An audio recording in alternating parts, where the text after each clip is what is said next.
네, 안녕하세요. 한의사 신동진입니다. 반갑습니다. 반갑습니다. 네, 원장님 만나서 반가운데요. 네. 일단 우리 김미진 아나운서가 아까 전에 시작 전에 생활 습관 병이 있다고 이렇게 얘기를 했는데 실제로 이런 병이 있습니까? 실제로 있습니다. 더군다나 이런 병만 있는 게 아니라 외국에는 생활습관의학이라는 게 지금 보편화되고 있습니다.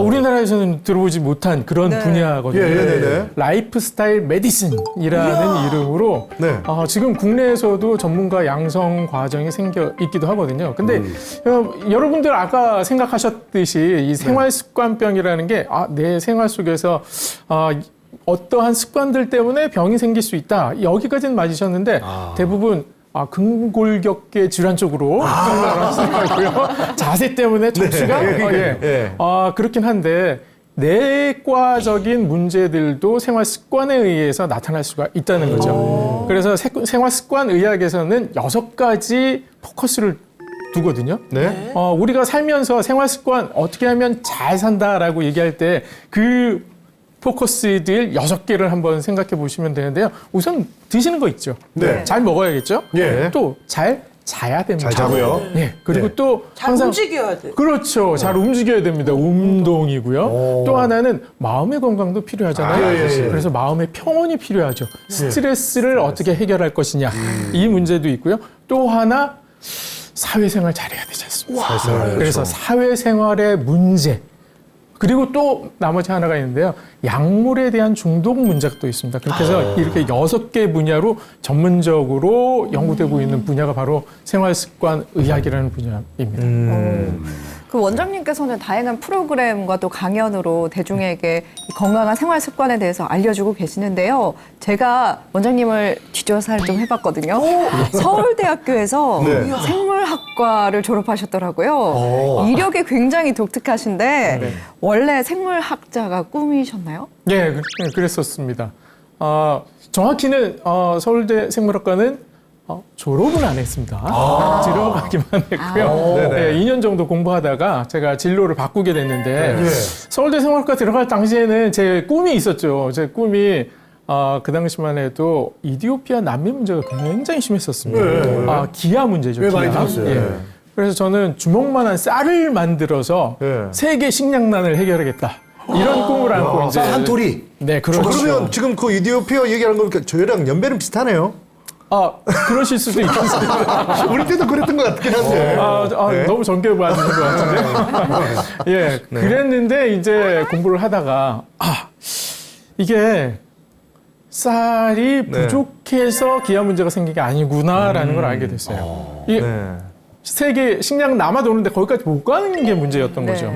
그래서 진로를 조금 변경해야겠다라고 생각해서 그 당시에 한의대를 다시 이제 지금 말이 안 맞잖아요. 그 쌀이 많은데도 저까지 이동이 안 되면 운송업으로 갔어야죠. 갑자기 한의사 너무 센 거 맞잖아요. 어쨌든 그거 쌀 배달해야 될 거 아니에요. 네, 그래서 꿈의 크기를 조금 물력을 줄여서 줄여서 우리나라에서 아픈 분들을 좀 돌봐야겠다 이런 생각을 하게 됐습니다. 아니 근데 원장님 오늘 근데 강의 주제가 제목이 당뇨병에 걸린 한의사인데 혹시 이 당뇨병에 걸린 한의사가 우리 또 원장님이신 거죠 오늘?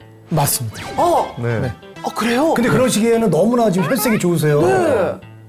당뇨병에 걸렸으나 당뇨병과 친구로 잘 지내고 있는 상황이기 때문에 그렇다고 보시면 됩니다. 사실은 제가 또 당뇨 가족력도 있고 제가 예전 당뇨 전 단계도 한번 이렇게 얘기 들은 적도 있고 굉장히 당뇨에 관심이 많고 또 원장님께서 이렇게 약 없이 또 이거를 또 잘 이겨내셨다고 해가지고 오늘 그 비법을 좀 잘 알려주시면 좋을 것 같아요.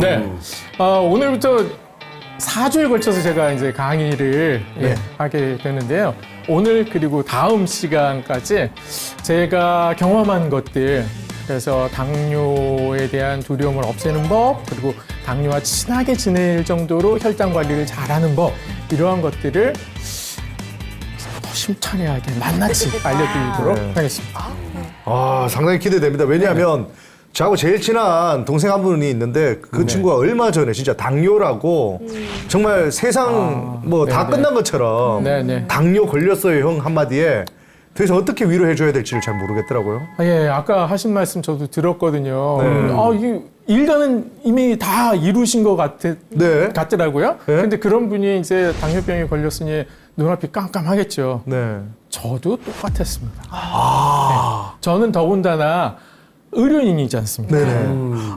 제 몸에 당뇨가 찾아오고 있는 걸 한참 뒤에야 알게 된 거죠.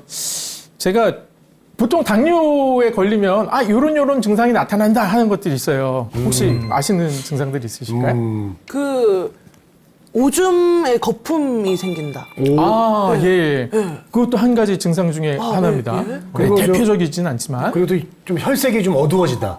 예, 그럴 수 그런 있죠. 것도 있나요? 예. 네. 그리고 뭐 이렇게 뭐 공복에 너무 많은 것들을 먹고 막 그러면 혈압이 확 올라온다든지. 혈압이 같이 올라간다. 혈압이 네. 올라간다. 네, 부수적으로 그럴 수 있습니다. 저에게 나타난 증상들은 이런 증상입니다. 심한 갈증? 갈증? 갈증이 심해집니다. 그리고 가려워? 돌아서면 배고프고 돌아서면 배고프고 공복감이 심하죠. 잦은 소변. 네, 그리고 갈증이 많아져서 물을 많이 먹다 보니까 소변을 보는 횟수 그리고 양도 많아지게 되고요. 체중이 쭉쭉쭉쭉 빠지게 되죠. 많이 먹는데도 빠집니다. 근데 이런 것들만 있는 게 아니라 피로가 없어지질 않아요. 네. 저는 어떻게 이제 발견하게 됐었냐면, 제가 굉장히 몸이 피로했던 거예요. 그리고 네. 체중도 조금 늘어난 상태가 이제 조절이 안 되니까, 운동 부족이다라고 생각을 했어요. 네. 그래서, 운동을 시작해야지 하고서 이제 그 당시에 이제 처음으로 막 이렇게 쇳대를 잡고서 막 네. 이렇게 후두르는 그 운동을 했단 말이죠. 혼자서 하는 연습장에서. 운동? 예. 그랬는데 다음날 아침에 일어나면 이 손이 안 펴지는 겁니다. 경험해 보시지 않았을 거예요. 손이 안 펴져요. 피려고 해도 안 펴져요. 아이고. 네. 그래서 제 손으로 하나씩 이렇게 손가락을 피고 나야 그때부터 움직였어요. 그래서 저는 생각에 내가 운동을 너무 열심히 했구나. 그래서 내가 이 손이 이게 약간의 염증이 왔나 보다 이렇게 생각하면서 운동을 계속 했거든요. 그러다가 저희 한의원 바로 앞에 내과 원장님이 계세요. 내과가 네. 있고요. 그 원장님하고 점심을 이제 자주 같이 먹는데 하루는 신원장 왜 이렇게 물을 많이 먹나? 이렇게 얘기하시는 거예요. 네. 안 그래도 요즘 뭐 한 시간에 뭐 큰 잔으로 물을 2컵씩 마시고 화장실도 자주 갑니다. 그랬더니 이따 끝나고 우리 내과에 오시게 해가지고 거기서 혈당을 쟀는데 혈당 2시간 이후에 식후 2시간 이후에 혈당이 정상이 140 아래예요. 근데 제가 쟀을 때 379가 나온 거예요. 와. 거의 굉장히 높은 두 배 혈당이에요. 한참 이상이네요. 그렇죠. 그래서 그 혈당 수치를 보시고 원장님께서 당뇨병인 것 같다. 네? 제가 그 얘기 들었을 때 눈앞이 이제 깜깜했었죠. 근데 지금 네. 말씀 중간에 끊어서 죄송한데요. 지금 아닙니다. 아까 전에 그 우리 원장님의 증상이 네. 저 지금 체중 감소 하나 빼고는 다 저하고 해당됩니다. 그러세요? 예. 당뇨는요, 참 다행스러운 게 저렴하게 내 혈당을 측정할 수 있는 기계가 있거든요. 그래요? 그래서 저는 각 네. 가정마다 온 가정에 혈당계 하나씩은 구비하시는 것이 좋다라고 말씀을 드리는데, 이동엽 씨도 혈당계 네. 없으시다면 하나 구입을 하셔서 구입해서 확인을 좀 측정을 해봐야 되겠습니다. 좀 하셔야 됩니다. 그리고 또 당뇨가 또 굉장히 무서운 이유가 또 합병증이잖아요. 네, 맞습니다. 당뇨가 무서운 이유는 합병증 때문입니다. 혈당이 높아서 피로하다? 뭐 생명의 위험은 없잖아요. 근데 네. 문제는 피가 끈적끈적해지면서 각종 혈관에 질환을 일으키게 되거든요. 기억나시는 합병증들 있으세요? 무서운 합병증. 아까 저 우리 명선 씨가 뭐 이렇게 괴사가 된다고. 그럴 수도 있다고 그러더라고요. 당뇨발이라고 부르는 거죠. 예. 발 쪽에 괴사가 일어나는데 상처가 아물지가 않으니까 네. 결국엔 잘라내야 되는 경우가 있을 수가 있습니다. 기타 합병증의 종류는 이렇습니다. 네, 심장마비 무섭죠. 네. 이거 급사하는 질환이지 않습니까? 네. 또 한 가지 생명에 치명적인 뇌졸중, 뇌졸중도 중풍이라고 있고, 이야기하는 네, 거. 심근경색도 있고. 맞습니다. 근데 아까도 이제 말씀하셨지만 시력 상실 이게 굉장히 많이 불편한 증상 중에 하나거든요. 네. 굉장히 두려워하시죠. 왜냐하면 사람 몸이 만냥이면 9천냥이 눈의 눈이죠. 가격이라고 얘기를 네. 하지 않습니까? 네. 이 망막 혈관들이 굉장히 미세하기 때문에 혈액이 진득진득해지면 이 미세 혈관들이 다 손상을 받기 때문에 이런 증상이 나타나는 거고요. 네, 그래서 이렇게 무서운 합병증이 내 생명을 위협할 수 있기 때문에 당뇨병을 반드시 극복하셔야 되는 거죠. 네. 아니 선생님 그리고요. 제가 알기로는 그 우리 옛 위인 중에 네. 세종대왕님도 아, 당뇨병으로 고생을 하셨다고 얘기를 들었어요. 맞습니다. 그래서 나중에 시력까지 잃는 거로 저는 알고 있거든요. 아, 예, 정확히 알고 정확히 알고 계십니다. 있죠? 예. 네. 아, 세종대왕님의 기록들이 뭐 조선왕조실록, 예, 승정원일기 이런 데 나와 있죠. 네. 근데 그 중에서 양동이로 물을 드셨다라는 기록도 있어요. 얼마나 갈증이 심하셨으면 예. 당뇨의 전형적인 증상이죠. 그래서 나중에는 결국 눈 앞이 보이지 않게 되었다라는 내용까지 있습니다. 네. 그걸 지금으로 봤을 때 소갈병, 이제 당뇨병이라고 이야기를 아이고. 아,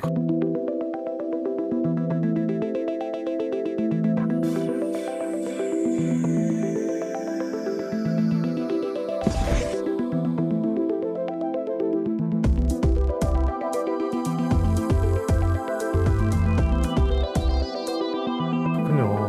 물을 이렇게 양동이로 먹을 정도면 그 영화 연가시가 생각나네요. 예, 예. 네. 근데 소고기 이런 걸 엄청 많이 좋아하셨다고 고기 없이는 밥을 못 먹었다 하는데 그거랑 네. 당뇨랑은 상관이 있습니까? 아, 음식 관련된 요인이 당뇨병 발생 원인 중에 하나라고 저는 생각하기 때문에 가능성이 굉장히 많습니다. 아, 그렇군요. 예, 차차 설명을 또 드리도록 하겠습니다. 네. 아, 결국 한의사인 저도 당뇨병 앞에서는 별 수가 없었습니다. 예, 당뇨병 앞에 무릎을 꿇었죠. 아이고. 아, 근데 이제 문제가 한의사다 보니까 현재 치료약들은 대부분이 양약이지 양약이죠. 않습니까? 맞아요. 저도 이제 대학병원에 가서 약봉지를 한아름 들고 네. 나왔거든요. 네. 그 약, 좀 먹기가 힘들었습니다. 왜냐하면 한의사이기도 하고 또, 어떻게든 한의사의 자존심으로 좀 극복해보고 싶다 이런 생각이 있었던 거죠. 그래서 하루 정도 먹었었는데 여러분들은 방송 들으시는 여러분들은 반드시 저처럼 하지는 않으셔야 됩니다. 의료진의 상담 하에 진행하셔야 된다는 거 다시 말씀드리고요. 네. 현재 현재 치료약에 대한 걱정들이 많이 있으시거든요. 당뇨 그렇죠. 진단을 받고 나면 맞아요. 당뇨약 끊을 수가 없다는데 이거 어떻게 먹어야 되나 췌장을 힘들게 한다는데 이런 생각을 하실 거예요. 현재 치료약의 종류를 좀 보면요. 우선 췌장이라고 있어요. 췌장이 인슐린 분비하는 기관이거든요. 혈당을 낮추는 호르몬이죠. 췌장에 직접적으로 작용하는 약이 가장 강력합니다. 그 외에 소장에서 나오는 호르몬을 조정해서 인슐린이 더 나오게 만드는 약이 있고요. 또 간과 근육에 작용을 해서 혈당이 더 흘러나오지 않게 만드는 약이 있습니다. 그리고 또 사람 보시는 것처럼 뒤에 짊어지고 있는 인슐린 주사. 네, 종국에는 인슐린 주사제를 맞아야 하는 상황들이 올 수도 있는 거죠. 그 약 중에 문제점들을 보면 가장 큰 문제점, 췌장의 기능이 나중에는 없어지는 그런 후유증이 나타나는 경우가 있는데 이 약이 가장 강력한 약 중에 하나입니다. 아마릴이라는 이름의 약이고요. 글리메피리드라는 성분의 약인데 크기 굉장히 작아요. 보시면 가로폭이 1cm도 안 돼요. 1cm 정도 되고요. 팔자 모양의 약이잖아요. 네. 근데 약 중에서는 크기가 굉장히 작게 보여서 이거 별거 아닌 약이네 라고 생각하실 수 있어요. 그리고 제일 약한 약이 크기가 가장 커요. 당뇨약 중에서. 그래서 이건 센 약, 이건 약한 약 이렇게 생각하실 텐데 아닙니다. 이렇게 생긴 약이 가장 강한 약입니다. 그래서 작을 수 가능한 한 저 약부터 조절하기 시작해야지 내 췌장이 좀 쉴 수가 있다. 이렇게 생각할 수가 있는 거예요. 그렇다면 내가 왜 과연 당뇨병에 걸렸느냐? 왜요? 그래 이런 양약들 그래 뭐 조금 내 몸 관리를 좀 더 하면 끊을 수 있겠지, 줄일 수 있겠지 이런 생각을 하는데 원인을 고쳐야 되잖아요. 그렇죠, 그렇죠. 그 원인들이 이런 것들이 있습니다. 여러분 생각하시는 원인들 다 들어가 있을 겁니다. 첫 번째 밥을 많이 먹어서 와, 나 가식인데. 네, 과식. 과식이죠. 예. 오. 그리고 맛있는 거 절제 못해서 예, 맞아요. 아이스크림. 예. 저 아이스크림 통으로 그냥 그 자리에서 다 먹었습니다. 저는 31가지로 먹거든요. 예. 예, 예. 31가지 네. 앉은 자리에서 다 먹는 예. 그런 습관이 당뇨병 오기 쉽다는 거죠. 결국 운동도 잘 안 하고 그럼 비만. 뭐가 생깁니까? 비만해지게 되겠죠. 그리고 아까도 말씀드렸지만 스트레스 호르몬은요 혈당을 확 올려주거든요. 그렇기 때문에 췌장이 힘들게 될 수밖에 없고요. 약물도 요인이 있습니다. 약물도요? 예, 보통 스테로이드 호르몬제라고 들어보셨죠? 네네. 이 스테로이드 호르몬제는 꼭 써야 할 때가 있어요. 예, 무조건 나쁘다는 건 아닌데 꼭 써야 할 때가 아닌데도 많이 남용을 하는 경우들이 있습니다. 그런 경우에는 혈당, 스테로이드 호르몬은 스트레스 호르몬하고 같은 종류라서 혈당을 많이 높이거든요. 센 약들에 많습니다. 진통, 소염 효과가 가장 센 약이라서 관절이 많이 아프신 어머님들 드시는 경우가 있고요. 피부 안 좋을 때 드시는 경우들 있으니까 맞아요. 주의하셔야 피부 안 좋을 됩니다. 때. 근데 여기서 하나 꼭 짚고 넘어가야 될 게 유전 요인입니다. 유전? 예, 어머니 아버지가 당뇨가 있으세요? 그러면 예. 자식이 당뇨가 발생될 확률도 높아지지 않겠습니까? 그렇죠, 걱정되시죠? 그렇죠. 예. 저희 한의원에 오시는 환자분들도 그 걱정하시는 분들 많거든요. 아, 당뇨가 생겼는데 우리 아이한테 이거 갈까봐. 물려주고 싶진 않다. 그러면서 걱정하시는데 한 가지 사실을 알려드리면 예. 여러분 부모님이 류마티스 관절염이 있으세요. 예. 그러면 자식이 류마티스 관절염이 생길지 걱정하시는 분 보셨습니까? 그렇게 못 많지는 않습니다. 들어봤어요. 당뇨병은요, 류마티스 관절염이 유전될 확률보다 낮아요. 네, 아이고, 이렇게 다행이다. 말씀을 드리면 조금은 괜찮은 안심하실 수가 있어요. 근데 보통 상식으로는 당뇨는 유전이다 이렇게 알고 있잖아요. 그렇죠. 근데 그 유전이 유전자의 유전보다는 생활 습관의 유전인 경우가 더 많습니다. 어머님이 드시던 차려주시던 반찬, 네. 밥 그대로 아이들 먹게 되고 또 계속 네, 어머님 물려주게 스타일로 되죠. 먹게 되거든요. 맞습니다. 그것 때문일 가능성이 높다는 거 생각하시면 되겠습니다. 근데 이런 원인도 제 마음에 들지는 않았어요. 이제 내 일이 되다 보니까 그럴까요? 내가 당뇨 환자가 되다 보니까 아니 너무 좀 더 근본적인 원인을 찾아야 되는 거 아니냐? 이런 생각이 들었던 거죠. 예. 보다 근본적인 원인 이게 뭐냐? 내가 아닌 세포의 입장에서 한번 생각을 해보자는 거죠. 예. 당뇨병이라는 건 세포 입장에서 보면요. 포도당이 혈관 안에 남아돌아서 세포가 받아들이지 않는 거거든요. 그럼 세포에게 포도당이라는 존재는 일감입니다. 인슐린의 역할은 작업 반장인 거예요. 인슐린이 포도당 세포에게 가서 문을 두드리고 일감을 넣어주면 세포는 일을 해야 되는 거거든요. 근데 포도당을 받아들이지 않아요. 문을 걸어 잠갔어요. 세포가. 그럼 어떤 상황이겠습니까? 세포가 힘든 거죠. 일하기가 지친 거예요. 그렇기 때문에 발생된 게 당뇨병일 가능성이 있다. 이렇게 근본적인 원인을 생각을 하면 해결책이 생기기 시작합니다. 어허. 세포들이 일하기 좋은 환경을 만들어줘야 됩니다. 네. 일감 너무 많이 주면 안 됩니다. 네. 결국 포도당이 많이 들어오면 안 되니까 먹는 것도 조절해야 된다는 얘기죠. 네. 그리고 운동도 좀 해주고 맑은 공기도 쐬줘야 된다는 거죠. 스트레스도 조금 네. 덜어주고요. 이러한 것들이 보다 근본적인 해결책이 될 수 있다는 것이고요. 그래서 세포들의 파업, 결론은 음식이라고 볼 수가 있습니다. 음식이야, 예. 음식.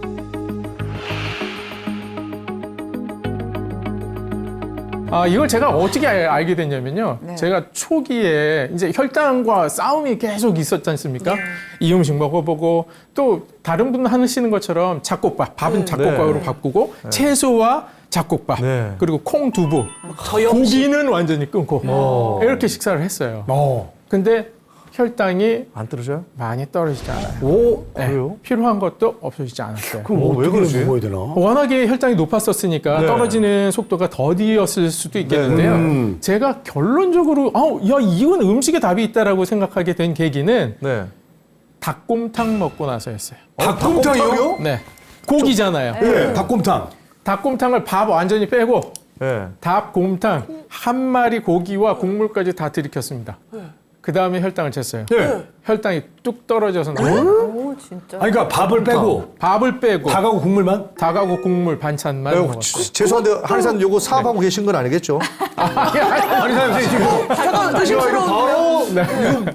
아마 아니면 이거 저 뭐 밀키트 사업하신 거 아니에요? 아닙니다. 제 그런 거 없죠? 네, 근데 그런 거 없습니다. 닭곰탕도 약간 뭐 소금 같은 거 간을 하게 되면 그렇죠. 짤 텐데. 그러니까요. 네. 간도 안 하고? 네, 아니 간은 했죠. 간은 했는데 간은 해서 했어요? 먹은 거예요. 예. 간은 했지. 그래서 야 음식에 문제 이게 해답이 있을 수 있다 생각해서 예. 그 다음에 저는 어디로 달려갔냐? 예.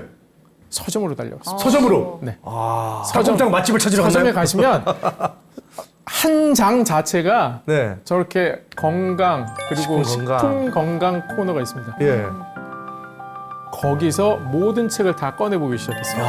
예. 당뇨와 관련된 부분들 다 찾고. 어. 네네. 네. 그래서 제가 딱 찾은 두 가지 책이 있습니다. 지금 보시는 이 책입니다. 이야. 네. 약 없이 당뇨병 이겨내기라는 책이 있고요. 당뇨병은 밥 먹지 말라는 책이 있습니다. 근데 희한한 건 말이죠. 예. 이 두 가지 저자가 말하는 식단이 달라요. 그럼 어떡합니까? 이렇게 달라요. 고기 절식법 대 탄수화물 절식법. 한 사람은 고기 먹지 말라고요. 한 사람은 밥 먹지 말아요. 둘 다 안 먹으면 되는 거 고기를 아니에요? 끊거나 밥을 끊거나 두 개 다 굉장히 극단적인 그렇죠. 식단이죠. 좀 근데- 극단적이죠. 하나는 단백질이고 하나는 탄수화물이거든요. 맞습니다. 고기 먹지 말라는 사람은 누구였을까요? 외국 사람. 외국 사람이죠. 맞습니다. 그 사람 닭곰탕을 모르나? 탄수화물 밥을 끊으라는 사람은 일본 사람이었어요. 아. 그래서 이런 차이가 있구나라고 알게 되고 찾아보니 예. 이미 이러한 식단 TV에 소개되고 있었습니다. 한 분께서는 완전 채식만 하시는 분이에요. 네. 현미쌀도 그냥 물에 불려서 생쌀을 드시기도 하는 분입니다. 고생. 고기란 전혀 없죠. 예. 예, 김치도 없습니다. 근데 또 한편에는 고기, 밥이 없고 탄수화물 없이 고기와 채소로 이루어진 식단입니다. 극단적인. 이렇게 극단적인 식단인데 어떤 사람에게는 요 식단이 도움이 되고 어떤 사람에게는 요 식단이 도움이 된다는 거죠. 네. 제가 또 생물학과를 지원한 학생으로서 네. 궁금해지지 않겠습니까? 예. 네, 연구를 시작했죠. 음식곡 중독에 두 가지가 있다 이런 가설을 세우고 곡식 당뇨와 육식 당뇨가 있다. 어떤 당뇨는 곡식 때문에 생긴 거고 어떤 당뇨는 육식 때문에 생겼구나라고 이 가설로 자료를 찾기 시작했습니다. 딱 떨어지네요. 왜 이렇게 상반되는 식이요법이 동시에 존재할 수 있는 것이냐? 근데 대충 감은 오시죠. 한 사람은 외국 사람, 한 네. 사람은 동양 사람. 네. 네. 유전자 체질론이라는 걸 설명을 이제 드려야 되는데 저는 유전자 체질론에서 답을 찾게 됐습니다. 유전자 체질론이라는 건요. 이 다음 지노그래픽 프로젝트라는 대규모 프로젝트가 외국에 있었습니다. Piece together how humans populated the Earth. Here's how it works. Historically, people close to each other tended to share more of those genetic markers, the little DNA typos passed on from parents to their kids, than they did with people on the other side. Over the last several years, the Genographic Project has studied the Y chromosomes and mitochondrial DNA of more than 500,000 people. 유전자를 추적을 하면 우리 어머니의 어머니가 어디에서부터 오셨는지를 찾을 수 있고요. 우리 아버지가 어디서 오셨는지 알 수가 있거든요. 네네. 근데 이걸 보면 특이한 점이 있습니다. 뭐 방식은 핵에 있는 유전자와 미토콘드리아 유전자 두 가지를 보는 건데요. 네. 요거는 미토콘드리아 유전자예요. 어려우니까 이건 어머니의 유전자를 추적한 거라고 보시면 됩니다. 네. 한국이 어디 있는지 보세요. 저 파란색. 네, 여기 파란색 부분 보이시죠? G라고 보여지는 예. 위에서부터 이렇게 내려오고 있는 밑으로. 루트가 보이죠? 예. 네, 다음 거 보여드릴게요. 자, 한국 보이시죠? 네, 보입니다. 찾으셨죠? 네. 여기서는 아래에서부터 밑에서 이렇게 올라가고 이렇게. 있는 게 보이죠? Y형 색채의 지도는 아버지가 온 경로예요. 네. 아까 보신 건 어머니가 온 경로입니다. 네. 우리 어머니의 어머니는요. 북쪽에서 내려오셨고 우리 아버지의 아버지는 남쪽에서 올라오신 그런 민족이 현재 우리나라에 다수로 살고 있다. 이런 그래서 뜻이에요. 남남북녀가 있나 봐요. 맞습니다. 저도 그 남남빙녀를 그렇게 해석합니다. 예. 그래서 근데 이게 무슨 뭐 음식 중독에 뭐 어떻게 활용이 되느냐? 그렇죠. 북반기 인류와 남반기 인류가 우리 한반도 민족을 구성했다는 것입니다. 그리고 그러한 환경이 음식을 결정한다는 것이고요. 환경이 체형도 결정할 수 있다는 겁니다. 한번 보실까요? 예. 두 종류의 코끼리가 있습니다. 메모드. 네, 누가 추운 데 살죠? 저 큰 애가. 덩치 큰 애, 메머드. 예, 저건 그 덩치 작은 애는 더운 데 사는 더운 데 인도나 사는 아프리카 사는 코끼리죠. 이 두 코끼리의 가장 큰 특징 하나를 꼽아주세요. 뿔. 뿔 아닙니다. 털. 뿔보다 뿔하고 더 털도. 덩치 차이. 덩치. 차이. 아니에요. 변.